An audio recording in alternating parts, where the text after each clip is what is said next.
and welcome to Concert Pipeline. I'm Steve Jones. Today on the program, we have an artist named Jack Barksdale. Jack Barksdale is a young dude, about 17 years old, I believe, and he's been doing music since, for so long, since he was 9 or before. He's been playing, he got on stage for the first time playing music when he was 9. And so this interview came across my desk and as a possibility, and I was really intrigued. And as I listened to his music, I just felt it was wise beyond his years. And I told him as much in the interview with him. He also has a podcast that he does where he interviews bands. We'll talk about that a little bit as well. But really, really impressive career so far. And he has a new EP that just came out this past week called Out of Order. He's going to play a couple songs from the EP for the program. So we'll get into here in just a few. Before we do, let me catch up on what is going on in my life. I just got back from shooting plays at a place where I go. It's out in the middle of nowhere, and that I like to do, I like to dust off the cobwebs a little bit before duck hunting season starts at the end of October. And so I went out by myself and I got 100 rounds, and not too impressed with how I shot, I'll be honest. I was wondering if my ammo was shooting blanks at certain points because I was just not connecting in the way I needed to and expected myself to. And I do not usually shoot as poorly as I did today. So I told the lady as I left that I will be back because I have more work to do before hunting season. Though I tried to console myself as I was walking back up to the main station, by telling myself, if I shot 47% on, out hunting ducks, and I had 25 rounds of ammo in my belt because you can only carry 25 rounds on you out hunting, then I would definitely be getting my limit still. So that's what I was telling myself. I know I need to be better. That's what I'm telling myself now is I got to do better, and I have more work to do. So I'll be getting out a couple more times probably before season starts. I was hoping to only need to do one because it's a little ways out there. It's pretty deep. It's not too far, but it's a drive out in the dry country where everything is yellow and it's depressing because hills don't have color to them, and you think one little match is going to light this whole place on fire. And these are just thoughts that cross my head as I'm driving out to the middle of nowhere, and then spending money on clays and everything. I have ammo already, so that I've had for years, so I'm not worried about that piece. But actually getting out there and the whole commitment of doing it. It's a 2+ hour commitment, 2.5 hour commitment all in. So it's doable. I just have to carve the time out. So more to come on that. I'm still waiting for my son and I to get our first belts at karate.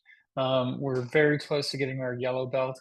I think I could probably get it. I think I'm good, ready enough, but he probably wants me to go at the same level as my son.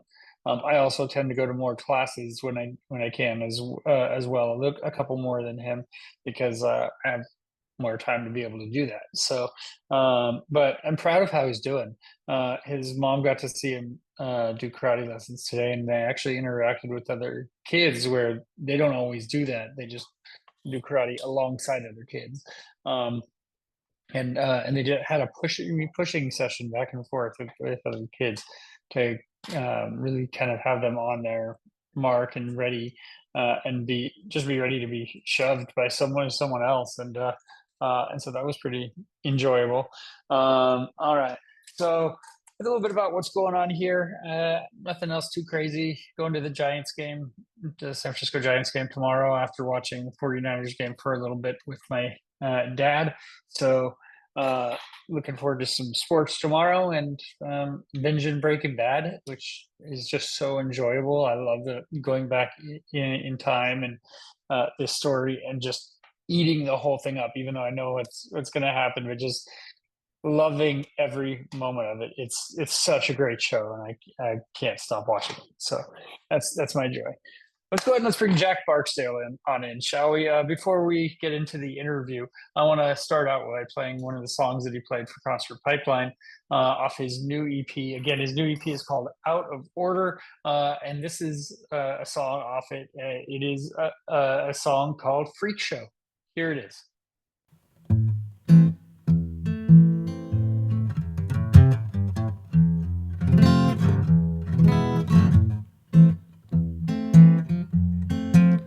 Why don't you step right through these curtains? Don't hesitate, don't be shy, says a two-faced man with an eye patch as we shoved away inside. The room is electric, the shock hits your brain, but sooner than expected. It all turns quite strange. I spent my last bit of money on a ticket to the freak show. I came here to witness the world down below. I wanna laugh and point as I watch these freaks dance. Why is it me? Everybody keeps on staring at.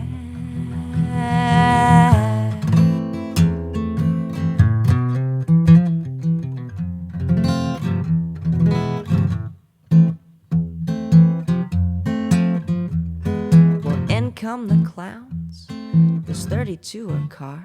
The tortured melting smiles are falling to the floor. You know the clowns run the circus, they do it with an iron fist. 'Cause every act has a purpose and every plot needs a twist. I spent my last bit of money on a ticket to the freak show. I came here to witness the world down below. I wanna laugh and point as I watch these freaks dance. Why is it me? Everybody keeps on staring at.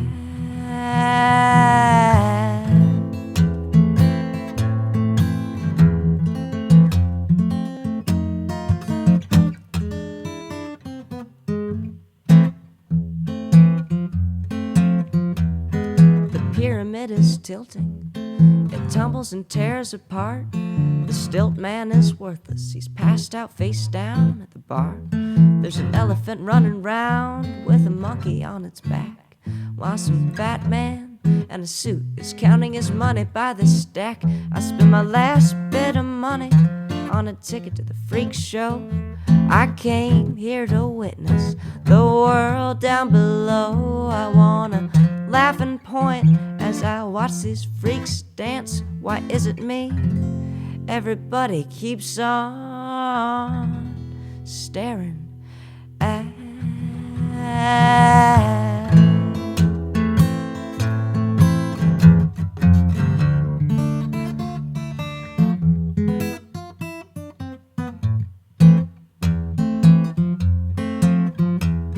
The slack line is slacking, the strong man ain't pulling his weight.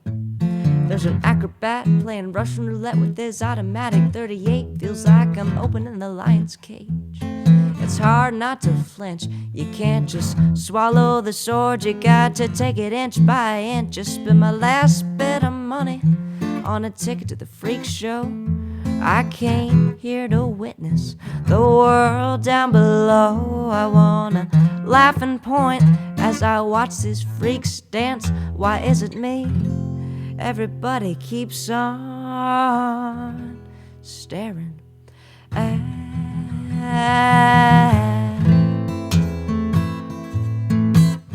Staring at.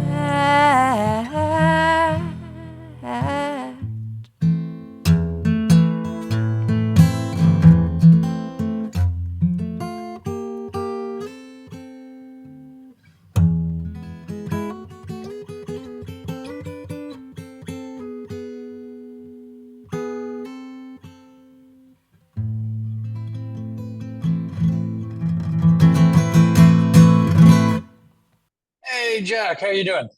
Hi, can you hear me? I can, loud and clear. Awesome. Yeah. How's your day treating you so far? Pretty good. What Yeah. about you?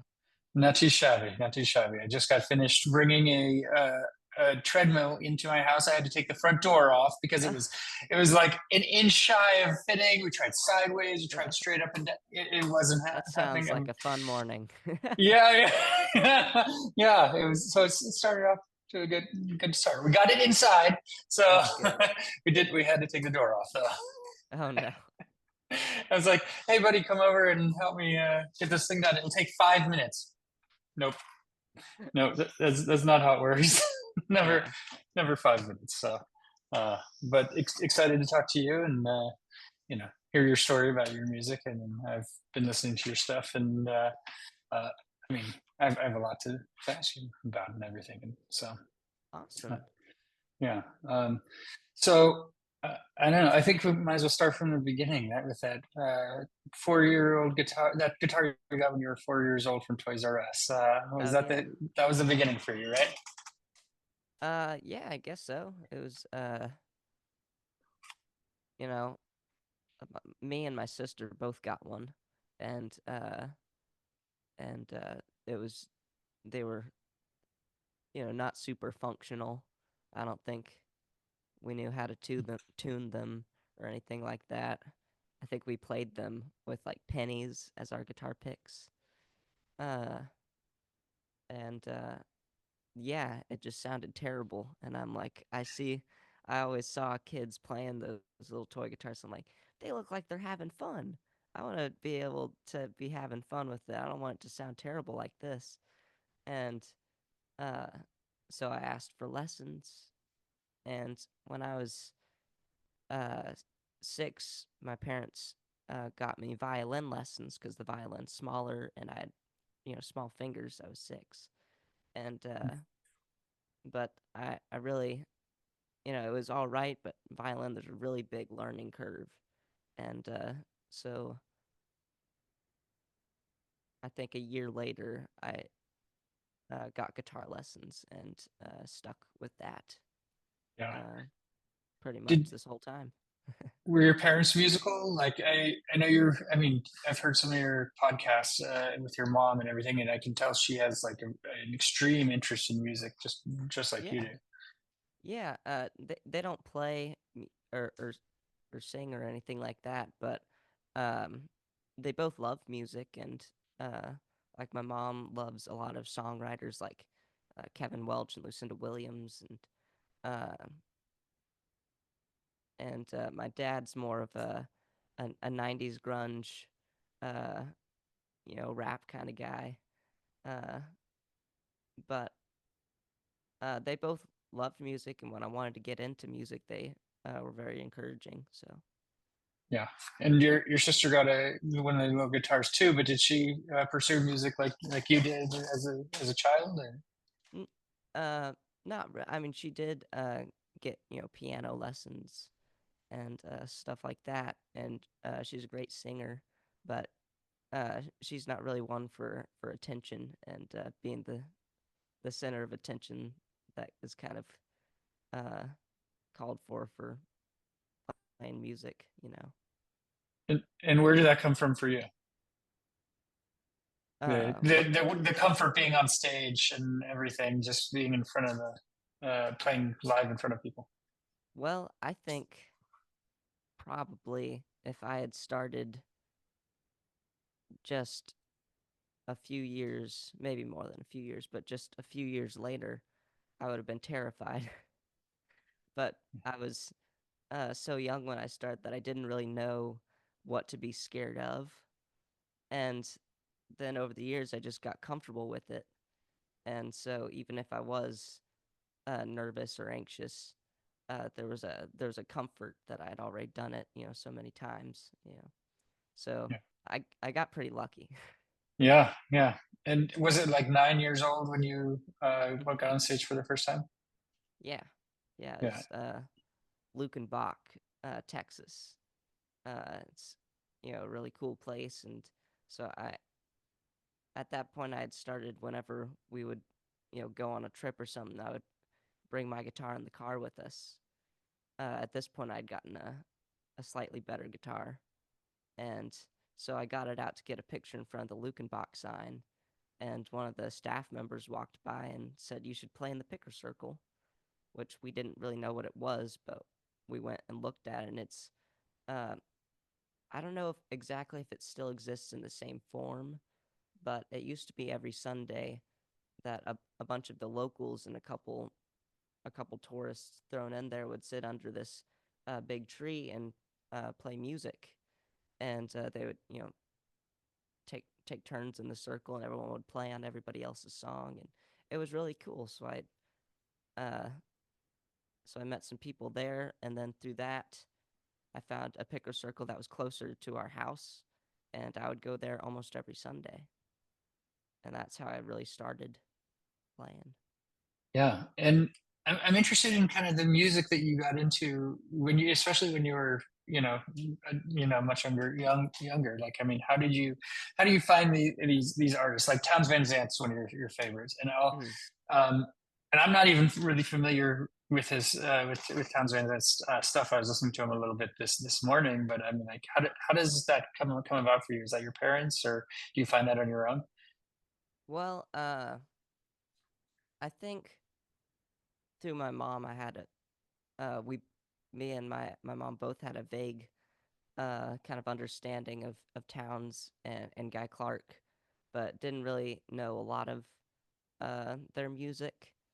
And once I started playing out live, uh, I would meet other musicians in these picker circles, uh, and they would tell me about artists that I should listen to, and stuff like that. And so um, several people would recommend, like my friend Billy Hartman and Zach Pack. Uh, Sometimes they would just give me like a list of cool town songs or stuff like that, or a Guy Clark album I should listen to, and so that's how I first started getting into towns, and then uh, yeah, I just fell in love with that kind of style of writing and playing, and really my first introduction into like songwriters, because before that I was listening to uh, I guess more country based music. Like I love Johnny Cash, and and then through Johnny Cash I found like older country like the Carter Family, and so I listened to a lot of that. And then once I started learning about Towns Van Zandt and Guy Clark, I really kind of started focusing in on songwriters, and really fell in love with that. Yeah, and I know you listen to like XM radio, like Tom Petty, but do you do Spotify also? Do you do vinyl? What how do you dive deep? Um, I feel pretty lucky that as curious as I am about a lot of music, that I have the internet and Spotify to look things up on.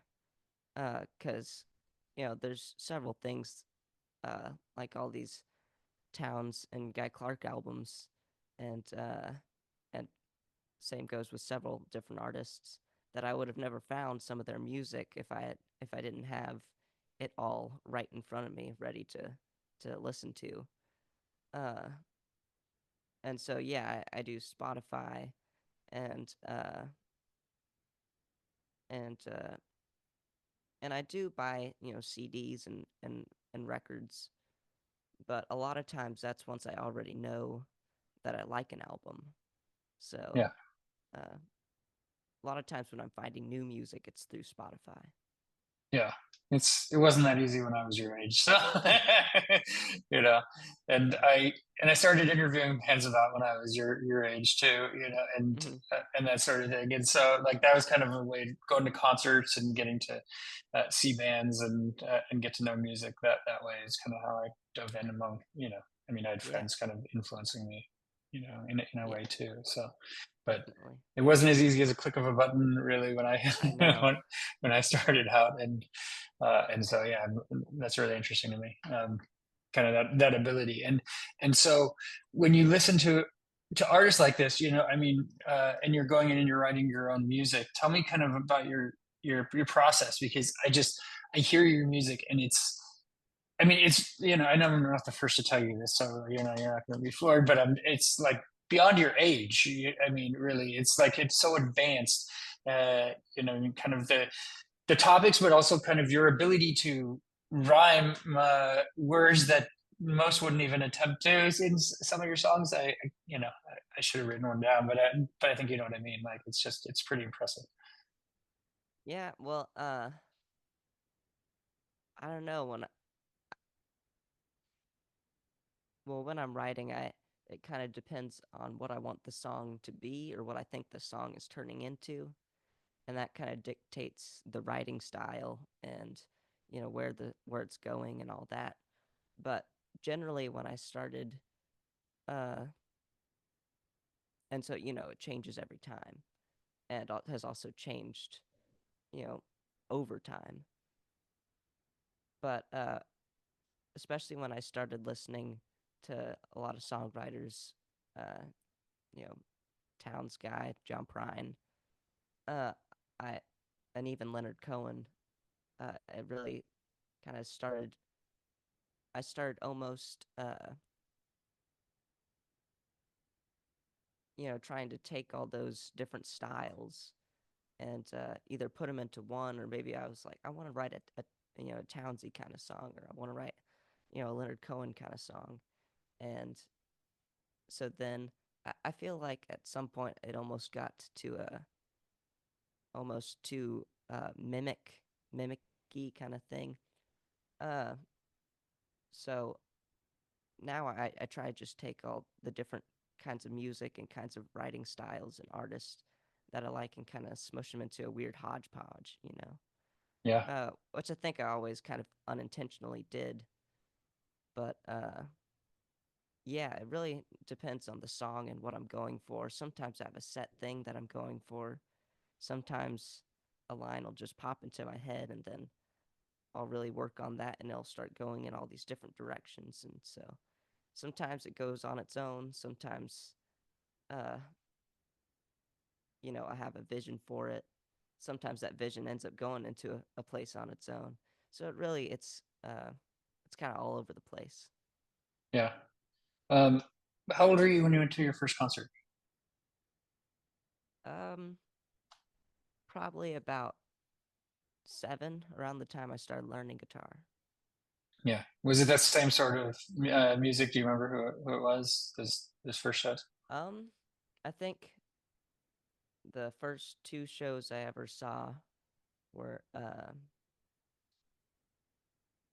were in Abilene. At the first one was in Abilene at the Paramount Theater there, and it was Bruce Robinson and Kelly Willis. They used to do a Christmas show every year, and so that was I think my first concert. Uh, and then the second concert was in Dallas at the Kessler Theater. Uh, we saw we saw the Trishas play, and Chuck Cannon opened for them. And Chuck Cannon is actually a really great Nashville songwriter. Like he's written a bunch of hits for Toby Keith and a bunch of different people. And but when he plays live, he kind of plays the songs that uh, he's more excited about. Less the Nashville songs. And so after he had finished his set, we went up to the merch table and I got one of his CDs, and he like got down on his knees and told me, uh, I guess my parents had told him that I had been started playing guitar, and he's like, uh, he told me to play guitar every day and try to write songs as much as I possibly can. And so after that, that's what I tried to do. And so Yeah. for like the next 2 years or something, I played guitar every day, and wrote songs as much as I could. Yeah. How much are you writing these days? Like, how often do you sit down and actually intentionally write music? Well, it depends. Uh, if you talk about starting something, not necessarily finishing it, then it's pretty often. But actually, uh, well, actually starting something or working on something that I've already started, it's fairly often. But if it's writing something and completing it, it's not super often. And I'll kind of have little spurts now and then. Like I wrote like 3 songs in a really short period a couple months ago, and sometimes that'll just happen. And currently, I've got a couple songs that I've got the lyrics to, but I can't figure out the music. And so yeah, I'm kind of on different stages on a bunch of different songs right now, but I'm working on finishing some up. So sometimes it's over. Like I won't work on something for a couple weeks, and then maybe I'll finish a song. But sometimes I try to do it every other day or every day. Yeah. When you bump into walls like that, when you're kind of like you got these pieces, and you're like, okay, there's these puzzle pieces that exist here, and I know there's something here, but you can't figure it out. Is it better for you to just kind of table it, or do you have someone that you bounce it off of and say, hey, I'm kind of at this point with this song. What are your thoughts? That sort of thing. Well, usually unless I've started a song with the intention of it being like a co-write with someone else, I don't really bounce it off anybody else. But that might be a good idea.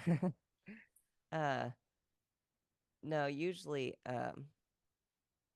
I'll either just not necessarily table it, but just have it in the back of my mind until uh, I think of it, or whenever I have it a down, uh, a moment where I'm not doing anything, I'll start trying to work on it again and see if I can finish it up or make any kind of progress on it. But it kind of changes with every song. It's definitely my process is always kind of different on each song. Like currently, I'm trying to write a song, starting with the music first, which I've never really done before. So Yeah. What's inspiring you to go that way for this song that you're working on? Just trying something new, challenging yourself, or yeah, yeah, and I've got a lot of. Uh, I'm starting thinking about the next recording. I'm starting to think about the next recording project, and uh, a lot of the songs I have are kind of a similar kind of style, and I wanted to try something different musically, but kind of keep um, the kind of same space lyrically as the rest of the songs. And so I started with the music, and now I'm trying working on the lyrics, and I've got about half a verse, or maybe it'll end up being just a full verse. I don't know. yeah. So I want to talk to you about your podcast a little bit, Root Survival. Like I said, I've listened to a handful of episodes. I listened to the first episode you did with your mom, and back in the beginning of the pandemic. And did it just start as a pandemic project sort of thing, or where did you see that going? Yeah, I kind of, because before the pandemic, I did this like YouTube series that uh it wasn't always super regular, but I would do it every now and then, where I would interview guitar players and um, or sometimes people with different instruments. But anyway, it was called Guitar Slingers, and so that's what I was doing before the pandemic, and then I couldn't really film with anybody after that, and so I just figured, podcast is uh, the next best thing. So we started doing that.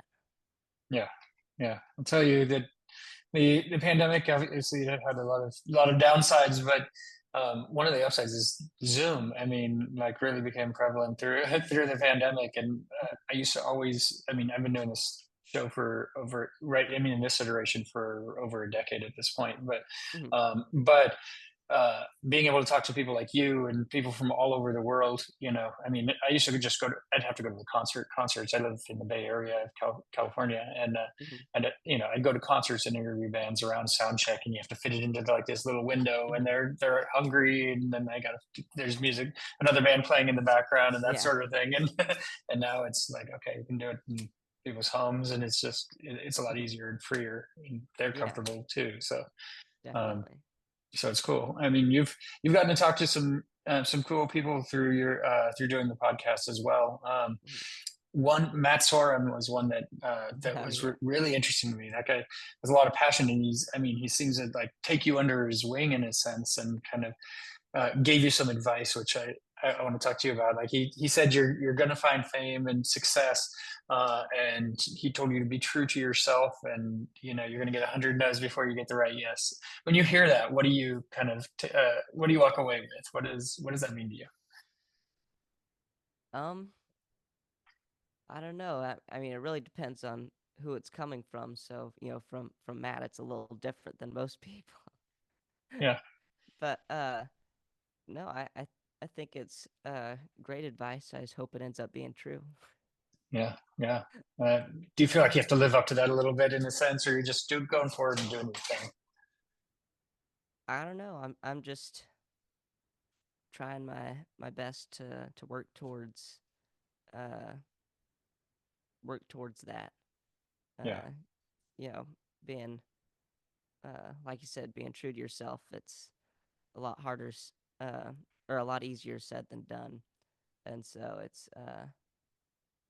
so yeah, just trying my best to keep doing the things that I do well, and just you know hope that the rest falls into place. yeah. Um, you said in the past you were trying to imitate piano through your guitar. Do you find that you've have? I mean, your sister played piano a bit as well. Do you find that there's spots where you would rather be piano, or what does that expand upon that a little bit for me? Well, the last couple years or so, I've started listening to Tom Waits, and more recently, like this year, started listening to Randy Newman and Terry Allen. I don't know if you know Terry Allen, but he's a really cool songwriter, and kind of he's from Lubbock, and anyways, pretty cool guy. And so all three of them, which have been kind of the three kind of deep dives that I've done recently, as far as artists go. Uh, all three of them are piano players, and so I've been listening to a lot of piano playing, and whatever I'm listening to at the time definitely influences what I write and what I think about musically and lyrically, and so um, I find myself sometimes kind of imitating piano on guitar, especially when I started listening to Randy Newman. Um, and with Randy Newman, it was kind of a special case because he was very influenced by a lot of New Orleans music, and kind of that New Orleans jazz kind of music, and that kind of pokes through in a lot of his songs. Uh,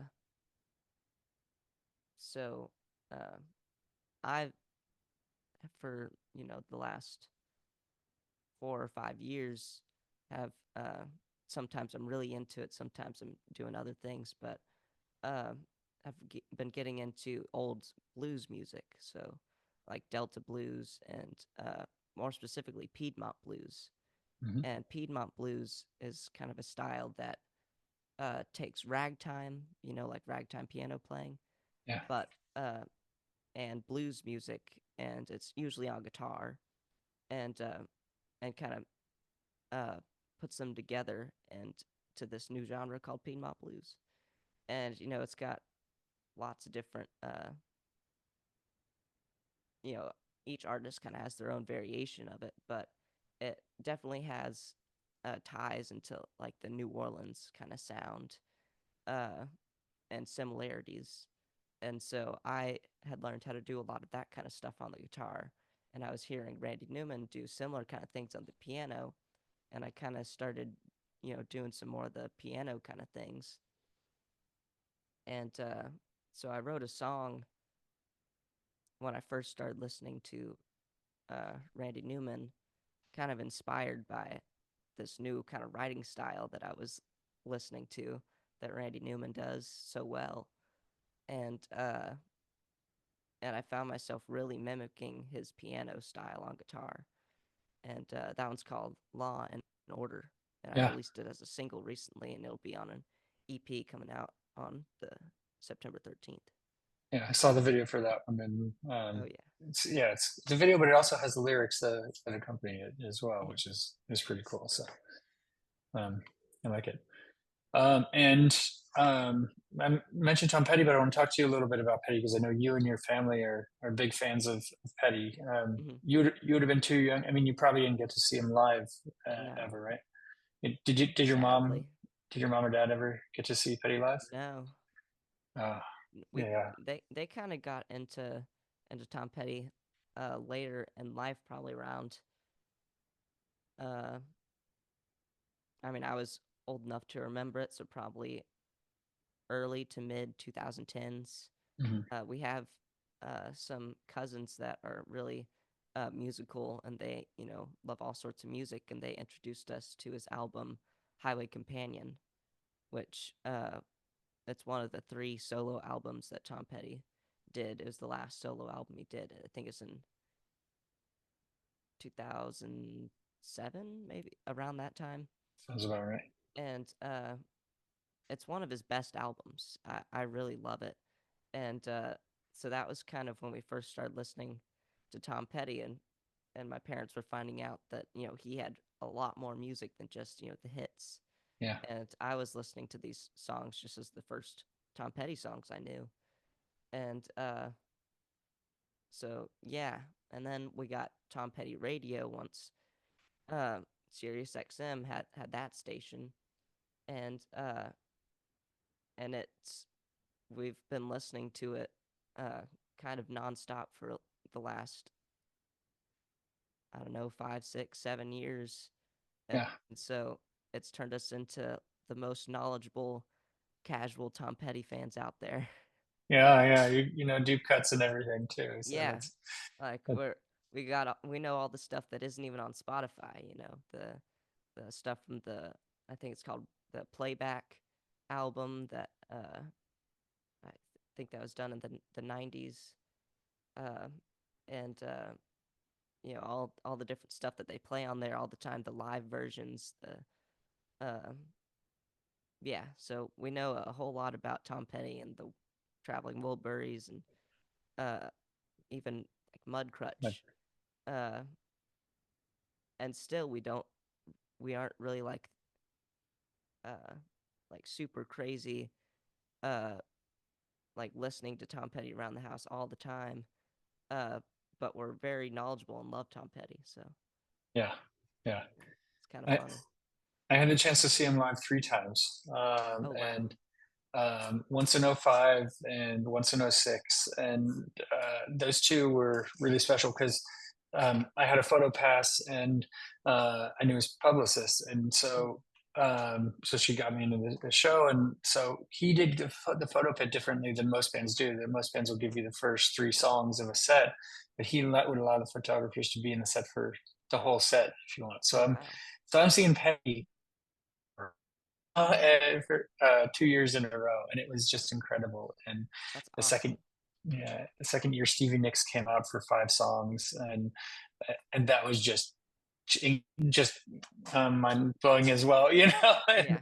And and I, it's one of these things I kicked myself for. The last time I saw him was like about 6 months before he died, Wow.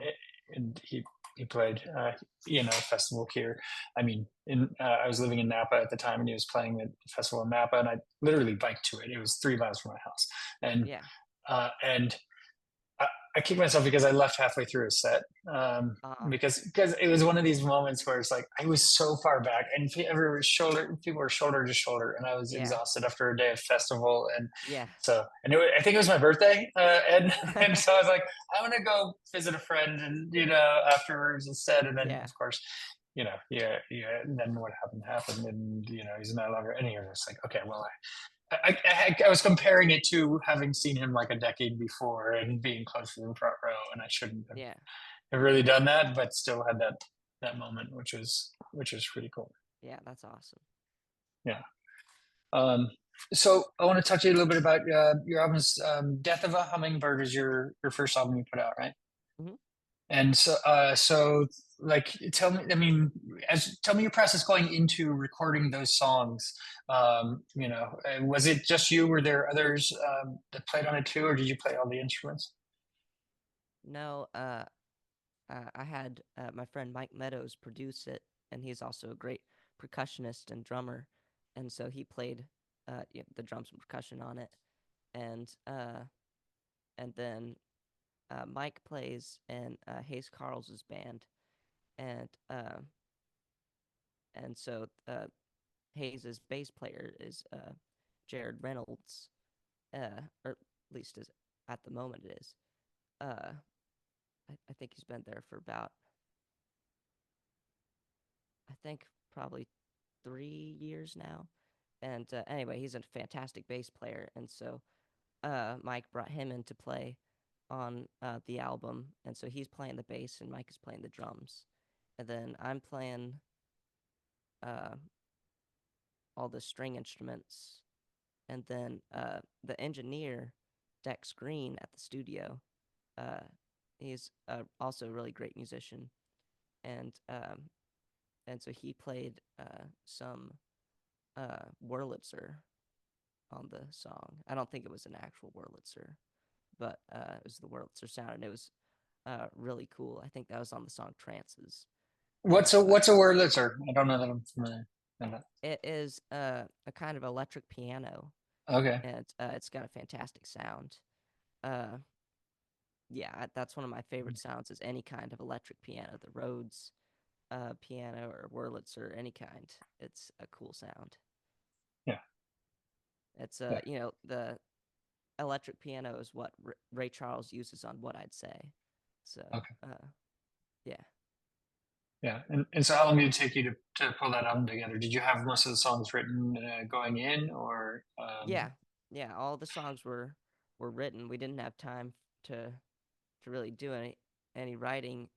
We did it in 3 days.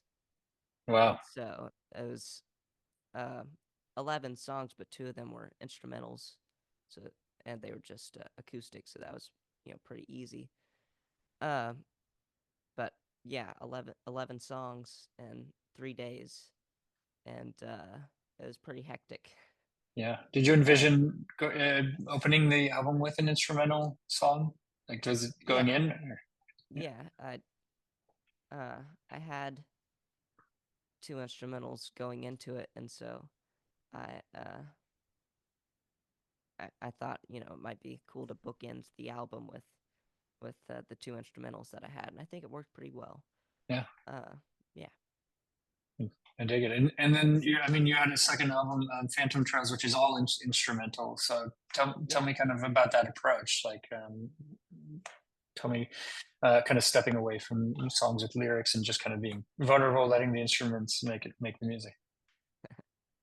Well, uh, I also did that with Mike Meadows. I actually did it at his home studio, which he has been building up for a while and has got a lot of really cool stuff there now. And so I did it at Mike's house.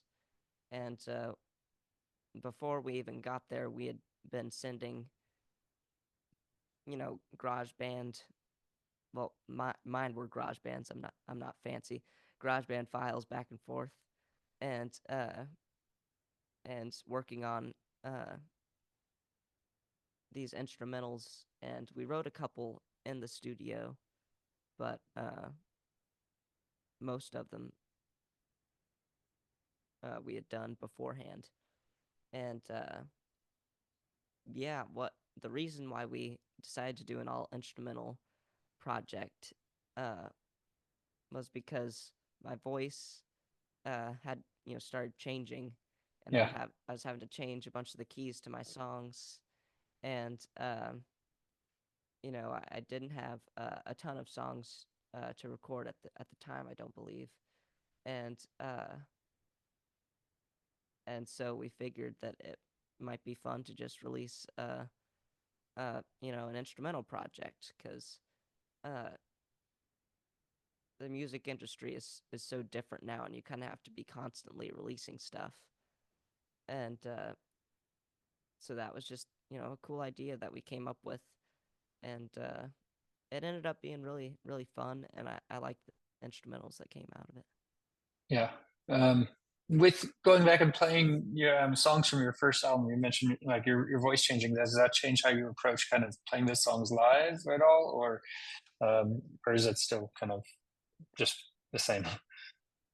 Well, I mean, it depends. Usually, I'll keep all the if I have to change the key of a song or the way that I play it, I'll keep all the vocals the same and just change the guitar in some way. Sometimes I'll have to completely relearn it in a different key. Sometimes I'll be able to use some capo magic, to be able to play it pretty much the same. Uh, and Usually the way that a song changes the most is just by like I do something cool live at once, and I'm like, oh, I should keep doing that. I should do that every time. That was really cool. Yeah, And so through playing my songs live over the years, they change slowly into things that I really like. And sometimes I've already recorded it, but now I have a version that I like better.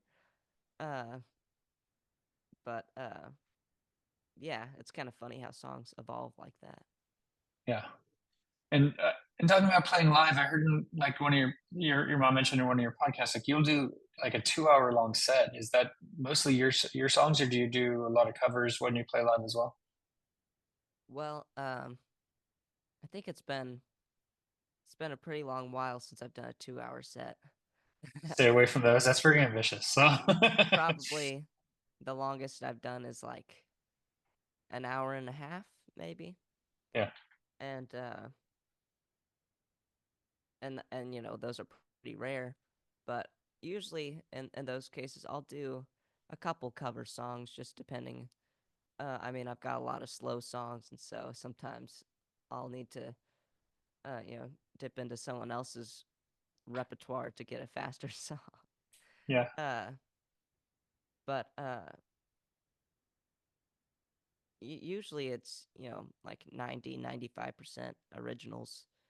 Uh and Especially usually if it's like an hour and a half set, it's usually at like a listening room of some kind.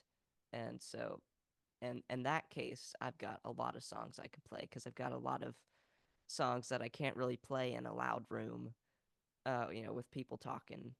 yeah, Uh, and so I've got a lot of listening room material. yeah, for sure, for sure. Okay, so you have Out of Order that's about to come out, and Mhm. 4 song EP. And tell me about choosing those songs. Did you have others that you were kind of pulling back from, or where'd you land, kind of pulling 4 songs into this EP? Well, actually, uh, we didn't really know what it was gonna be going into recording. We thought maybe we'd just record these songs and then maybe they'd become part, maybe we'd release them as singles, maybe they'd become part of a bigger project.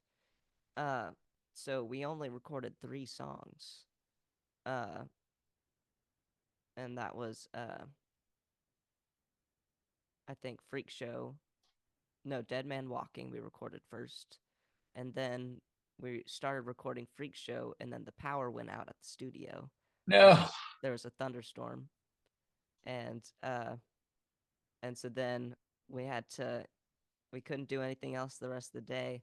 And then in the morning, they had they'd gotten the power back on, and so we went and recorded Freak Show that day, and I think the end of that day we recorded Law and Order, which we didn't really know what we were going to do with that, if we were going to add some other instruments or maybe do like a cool ending to it, kind of like a false ending, and then some musical stuff. But then we decided that it really didn't need anything else but just acoustic guitar and vocals, Yeah. and so I think we did it in 2 days, if I'm not mistaken. And then after we did it in Memphis too, at a cool old mansion that's been turned into a recording studio, uh, with my friend Mark Edgar Stewart. And once we'd gotten back to Texas, and we're kind of starting, to get some rough mixes back, we decided we could just add another song and make it, a little EP.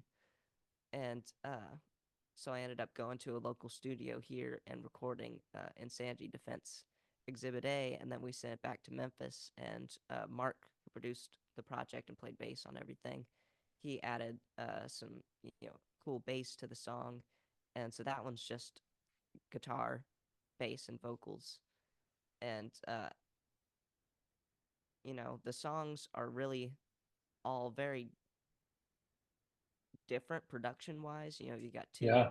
with a lot of production, one that's got clarinet and violin and piano and all sorts of stuff, and then one that's electric guitar, uh, once again electric piano, uh, and was it baritone clarinet or maybe it's a saxophone of some kind, and more of a rockin' tune, and then we've got Law and Order, which is just acoustic, stripped down, and a completely different style than the rest of the songs. And then Insanity Defense Exhibit A, which is kind of similar to Law and Order, but you know definitely maybe a little more deranged. Yeah. Yeah. But then when we actually started getting all the songs mixed and mastered, and I was listening to everything, they went together in a really strange way, and especially the way that we ordered the songs, they just had a really strange way of going together and being cohesive, even though they're all so different. And so I was really, really happy with how that went. I kind of surprised myself, you know. Do you have a sense to be critical, like pretty critical of yourself, like when you're, you know, recording and kind of pulling things together, or Well, I mean, it's kind of hard not to be, especially in the recording studio because, uh, you know, as, I mean, for me personally, there's not any kind of record label or anything that's financing it, so usually it's a pretty short window to record this stuff. And then in that time, you don't really know what it's going to turn into, so you try to do some planning, but there's not a lot of planning uh, that you can do uh, without, knowing what it's going to turn into. And so you kind of just have to trust that you and the producer and the musicians, get it right, and all kind of understand the project, and sometimes it works out really great, and sometimes all the pieces don't quite fit together, and so you never really know how it's gonna turn out, and you're always thinking, oh, I wish I could have done that little part differently, and I wish I could have added this here, and so it's really pretty cool when you listen back to everything and think, that's really, uh, I'm really happy with how that went. I think all that really went together really nicely, and so yeah, it's pretty nice to be able to surprise yourself like that. yeah, yeah, for sure. And Freak Show, you put out a video for Freak Show. I mean, when you're making a video like that, how far how true are you trying to keep to the song? Like, and tell me kind of about how your vision pans out. Do you have like who's making the video, and are you working with them and kind of sharing your vision for the song? Yeah, well, my dad actually works for uh like a media company, and so that's what he does, uh, you know, to make money and all that. And so he actually me and him had been trying to come up with an idea for the video, and he knows some really great photographers that are local here, and videographers, and so it makes it a lot easier to be able to do videos and stuff like that, because we know these cool local guys, and so yeah, we had been trying to come up with a video, and it's really kind of tough to come up with a video for a song like Freak Show because it's very visual, but also making the video visual could also kind of undermine the the kind of the main core message of the song, and then also making a really visual video is extremely expensive, and we don't really have the resources for that, and so we tried to come up with a bunch of different ideas, and all of them were too expensive or too on the nose or you know whatever. Um, None of them were quite right, and so eventually we came up with the idea to just kind of keep it simple and almost kind of funny, kind of lighthearted. Yeah. Uh, but yeah, I use some of the visuals of the song, like where the in the chorus it says, "I wanted to watch these freaks dance. Why is it me everybody's staring at?" And so we have a part where everybody stares at me, and pretty much the whole video is people staring at the camera with masks on. Of like we had a clown mask, uh, and we went to a costume store and rented a bunch of masks. Like they had a one that kind of looked like a creepy bunny, Hmm. and so we did the creepy rabbit, and I think they had like a blue uh, a blue devil mask, and they had a LED mask, and so we just picked up a bunch of those kind of things and just kind of winged it. Maybe as creepy as you could be. As you could. Yeah. Yeah. Okay, a couple more questions for you. So you got to open for and kind of play with Wynona Judd as well. I mean, was that pretty incredible? Yeah, it was really crazy. I mean, uh, it was at the Dosey Do, uh, the big barn in uh, the Woodlands, Texas, outside of Houston, and I had opened a show there. I forget for who, and anyway, I'd met the owner, and he was just the nicest guy, and he told me if there's anyone on the schedule who doesn't have an opener and you'd like to open for them, just send us an email and we'll work on it. And we saw that Wynona Judd was going to be playing there in a couple months, and so we just emailed, like, it's kind of a long shot, but Yeah. does Wynona have an opener yet? And uh, and she didn't, and I actually got to open for Wynona, and her band was amazing, and she was super nice, and yeah, it was really cool. You got to talk to her too. You, Yeah, yeah, yeah, briefly, and yeah, she was a really nice person, and we got to watch the show, and she was really great. yeah. And how did playing a song with her come about? Because you played like I think it was Grandpa. Is that right? Yeah, Yeah. uh, yeah. So I guess she just thought it might be uh, a cool song to do, and so she asked me to get to.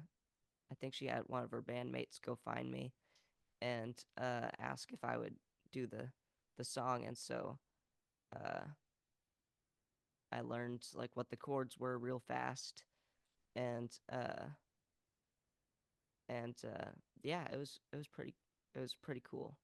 I'm glad I got to do that. That's awesome. That's awesome. And you toured Canada. You got to play some shows up in Canada, right? Yeah. Well, last year I played two festivals there: the Mariposa Folk Festival and the Ottawa Blues Festival, and it was really great because it was the summertime, and we're from Texas, and so we went up to Canada. I'm like, that's crazy. It's not melting our face off, you know? What is this like? Yeah. Yeah. And so this year we toured all throughout the West, and and we kind of had mapped it out to where we'd go, like Montana, Wyoming, Colorado, New Mexico, and then we would go back to Texas. But then our friends, um, like Mike Meadows, which I mentioned, who produced uh, a lot of my recording work, my studio recordings, and I think it was the very end of last year, he introduced me to his friend Lindy Ortega, who he's been working on uh, some recording projects with, and and so he introduced me to her, and we recorded actually some Tom Waits songs and released them as two singles. Uh, and that was really fun and really cool to Yesterday's share. here. That was a good one. Yeah, Yeah, yeah, yesterday's here, and then Lindy sang "How's It Gonna End," yeah. and so Lindy was doing a run of shows in Canada, and so they invited me to come up and open the shows, and then kind of play some guitar during Lindy's set and stuff like that. And so we ended up driving from New Mexico back up to Canada. It's quite the drive. Yeah. Yeah, and played um I think it was three shows, and they were really really fun. And yeah, Lindy's a great musician and writer, and Mike played all the percussion and stuff, and yeah, it was super fun. So that's really cool. How far ahead do you look with what's coming up next in terms of writing, in terms of like in playing shows? Like, what do you want to do in the next year or two? What does that look like for you? It really depends. We've got kind of a lot of different things business wise going on. So uh can't really tell right now, but hopefully I just always hope that I can do more recording and release more songs. I've got a lot of songs that uh haven't recorded yet, and hopefully I'll write some more to be recorded, and so I'm hoping to release some of those, and just keep playing as many shows as I can, and in cool places with cool people, and I mean that's pretty much my goal for every year. So Yeah, of uh, course. so yeah, now's kind of uh, a strange time to look forward, just because uh, we got a lot of things that we're working on. So hopefully we'll have a really exciting year next year. Yeah, for sure, for sure. Well, I appreciate you taking the time, Jack. It's been fun getting to dig into your music and your past and hear your story also. I mean, it's one of the exciting parts about doing this this podcast is obviously getting to hear different people's stories and where they come from, and yours is really really interesting. I mean, because I don't interview a lot of people as as young as you. I interviewed a lot of people who are old and they're like, yeah, I did this back in the '70s, and I was AC/DC's drummer for 5 years or something, like that sort of thing. And I mean, I get to talk to a lot of people with different walks, and I mean, your story was really interesting to me, so appreciate it. Yeah, thank you so much for having me on. This was really fun. It's great Yeah. getting to talk to you. That was my interview with Jack Barksdale here on Concert Pipeline. And we have a couple stories to wind out the program in the music news.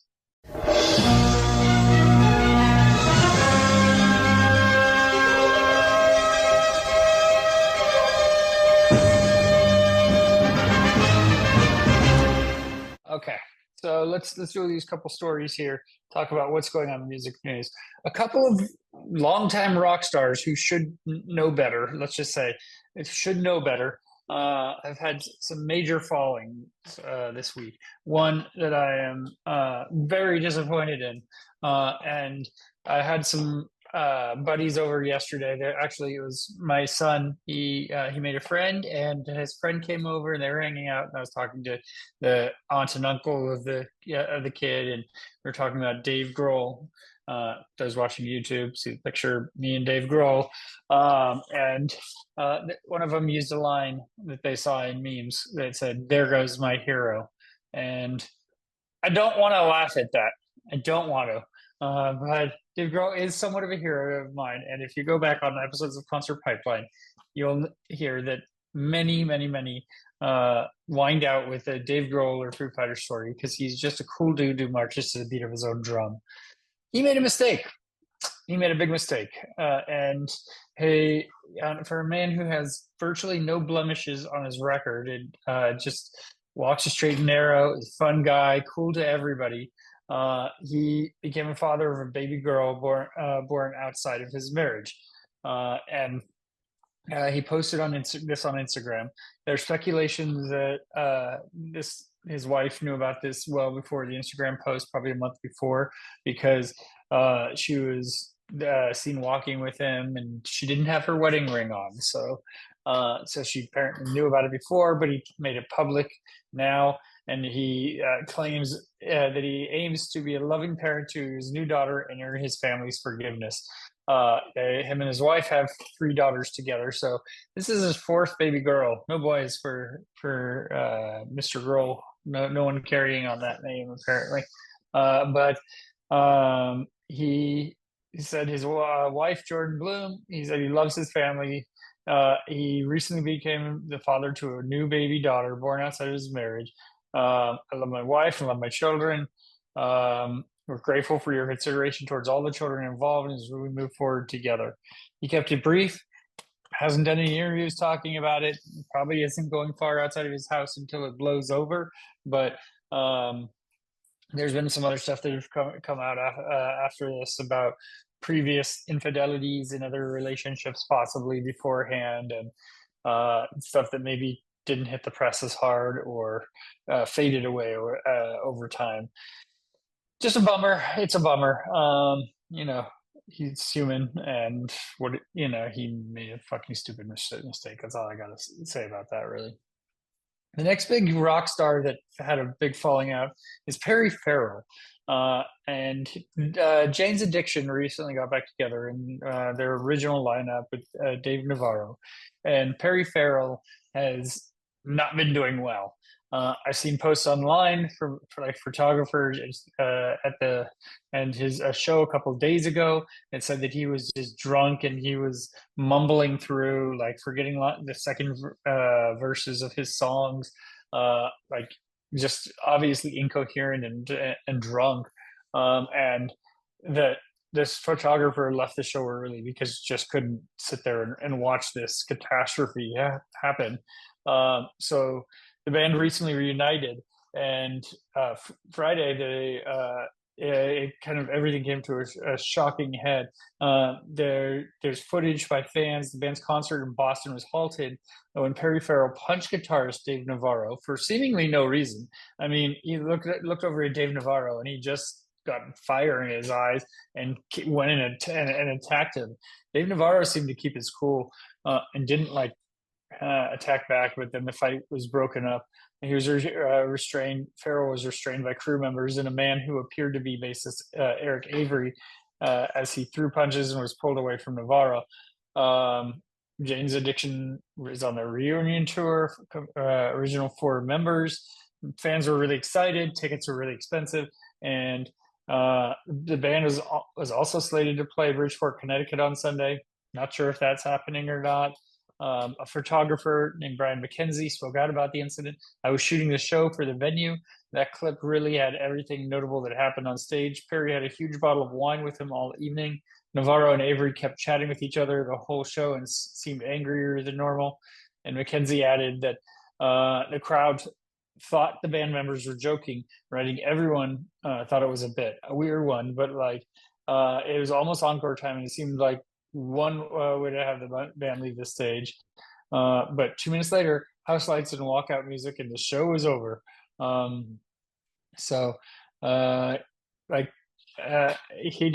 don't know what happened other than Perry Farrell's been drinking too much, and he seemed to be on good terms with Dave Navarro. But if I were Dave Navarro, I probably wouldn't be returning because it's not worth the paycheck. I don't think he's hurting too much. And I mean, my thought is that this tour should be canceled and the fans should get their money back with interest because this is just a ridiculous way to treat fans. And Perry Farrell obviously needs to get some help. So we'll see how this story progresses, huh? We will see. Okay. A Long Lost Tom Petty and the Heartbreakers documentary will be screened with new restoration. It's a 1983 debut by filmmaker Cameron Crowe. It's going to finally reach cinemas, but for only 2 days. And it was Cameron Crowe's directorial debut, as I mentioned, and it's called Heartbreakers Beach Party. Depicts the band recording and promoting their 5th album, Long After Dark. It's going to be reissued next month.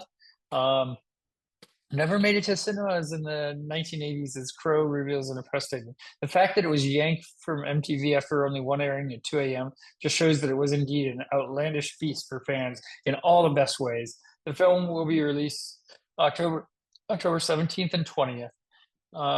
And so earlier this year, Crowe was reunited with the 16mm reels of the film, which were long thought to be lost for decades. And he said it holds a special place in his heart. Tom Petty and the Heartbreakers leaned into the making of the film with a kind of hilarious, music-filled honesty that still feels fresh 40 years later. So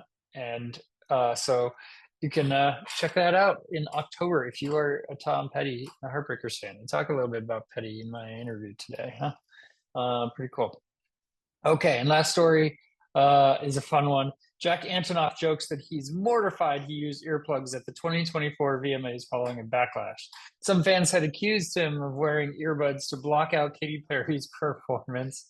And so Jack Antonoff cleared the air with a series of satirical tweets written in the form of an apology. He said, "I'd like to tell you directly from me that I did in fact use earplugs the other night. They were Blue Heroes brand, and I'm mortified to admit that I've been using them for a long time, as well as buying them in bulk. That I do not only use them when in 100 plus decibel environments. It's humiliating to admit that I use them on planes and every night while sleeping. There's nothing left to do but apologize. I'm sorry to those I let down. And today I will not be going to work and instead thinking about my earplug use and everyone that has been affected by it." And he added, "The band and I have decided to keep all dates as scheduled." So, which is good because I think he's coming to Berkeley this week. I would love to be at that show. If they're playing Strange Desire in its entirety, which would be so cool because he just reissued Strange Desire, for this is a second reissue of it in a different form, and I'm pretty impressed by it. I've even been talking to my son about how he approached this album differently and played my son the second version of this album, which is all female vocalists, and this third one where it's really stripped down and intimate. So if you were going to do that, I would probably ditch my kids with their mom and go to Berkeley to see Bleachers play Strange Desire. But I just don't have a lot of desire to see them play their strange other music that I'm just not that into. So that's how it goes. All right, so that's our show for today. Thank you for tuning in. Don't have another episode lined up right now. I've had some offers, but I just haven't taken up on them because honestly, I've been pretty busy and tired. I need a break of sorts. So we'll see if we have an episode next week. But we're going to close this out from a song with a song from Jack Barksdale's performance that he did for Concert Pipeline here. This is a song called Law and Order. For all of us here at Concert Pipeline, I'm Steve Jones. We'll catch you next time. Law and order, you know the kind. We're trying to save ourselves from our own minds. It's no use trying, it's one crazy mess. That red tape's choking our own government. All these rules and regulations, they all break down, 'cause those who make them and break them, they're the same old clowns. It'll never be clean, it'll never be pretty. There's hate and violence all over the city.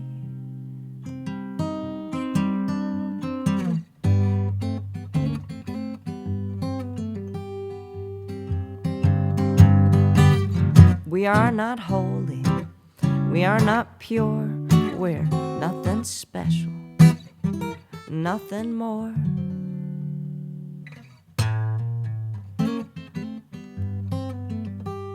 It's incomprehensible,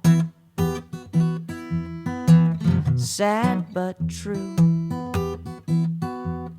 But what are we average, everyday folks to do? I don't think a revolution will help our cause. Let's just sit back and hope the apocalypse won't be too long. So let us look forward to a brighter dawn when we got nothing to govern, 'cause we ain't nothing at all. And let us look forward to that brighter day when law and order is far away. When law and order is far away.